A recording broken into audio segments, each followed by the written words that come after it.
Good Friday, everyone. I hope you've had a wonderful week and that I hope you got to see some of the snow flurries yesterday. There were several flying around, and we had our season's first snow flurries just as we thought we would. And my goodness, it's always exciting to see those first flakes of the season.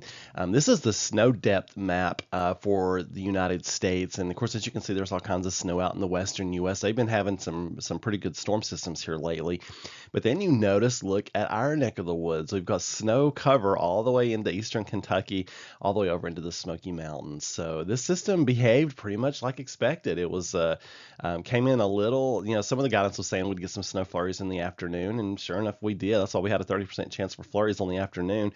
And then last night we had some more snow flurries and snow showers across the plateau.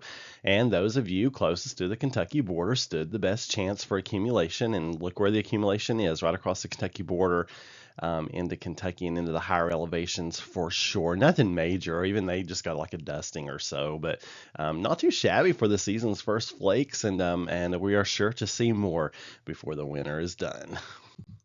Looking at our level of concern for our Friday, level 1, we've got some cold wind chills out there. It's going to be a cold day, and the wind's going to be blowing and gusty, and then just a few leftover AM snow flurries, but mainly for the cold today. Make sure you bundle up if you head out. Clearview Closet and Blind brings us our 5-day forecast. And again, that chance for a flurry this morning, and then otherwise mostly cloudy today, it looks like. Wind gusts at 30 miles an hour, highs only around 40, so it is a blustery day. Lows dipping into the upper 20s tonight, so not getting crazy cold with this system, just barely going below freezing. In fact, as I mentioned last night in the special post, Nashville has yet to see their first freeze, and they're not expecting their first freeze with this event, so they're going to break a record for latest freeze on record. Saturday now looking partly to mostly cloudy. I think we'll be mostly cloudier in the morning, and then we'll see better chances for sunshine in the afternoon and evening. This is one of the situations where those clouds may try to hold on to the plateau through much of the day. I'll keep an eye on that for you. Highs in the upper 40s, so at least warmer tomorrow and not as windy. The wind will be much, much calmer tomorrow. Sunday's looking spectacular. Mostly sunny, highs in the mid to upper 50s. And then Monday, we start seeing a new storm system move in, and this is going to set the stage for a more active pattern as we go into Thanksgiving week. Monday is windy, and we have wind and rain coming in later in the day. So that's why it says PM. It's like the closer to sunset you get, the better the rain chances, the gustier the winds start getting. Those will be southerly winds, so they're warmer winds. Highs around 60 for Monday, and then we have rain likely Monday night.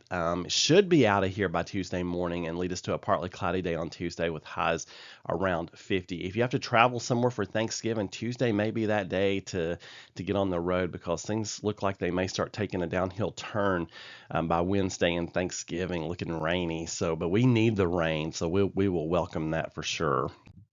On this day, 1929, 5 inches of snow fell in Nashville, the most ever measured on this date.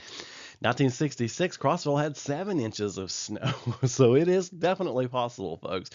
1641, an observer at Boston, Massachusetts, recorded a great tempest of wind and rain from the southeast all night, as fierce as a hurricane, and thereupon followed the highest tide which we have seen since our arrival here. I thought that was an interesting one for sure.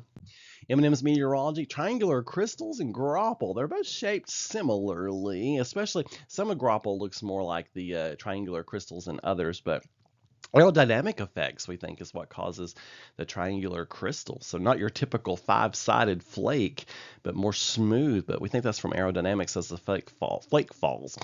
And then the grapple, which is the bottom one there. Snow crystals grow inside clouds made of water droplets. Often a snow crystal will collide with some other water droplets, which freeze onto the ice, and then that's called rime. These are the ones that they're like a little soft sleet ball. But they're bigger than sleet, but they're softer. They just kind of crumble usually when they hit the surface. So kind of an interesting situation. You'll hear me mention grapple every now and again.